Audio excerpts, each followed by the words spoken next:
আপনার মাইয়া দুনিয়াতে আর নাই।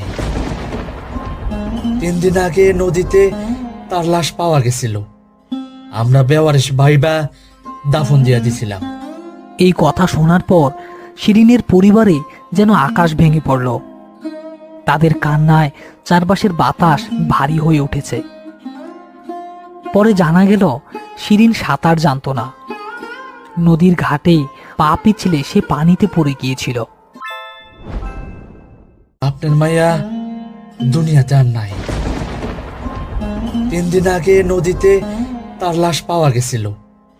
আমরা বেওয়ারিশ ভাইবা দাফন দিয়া দিছিলাম।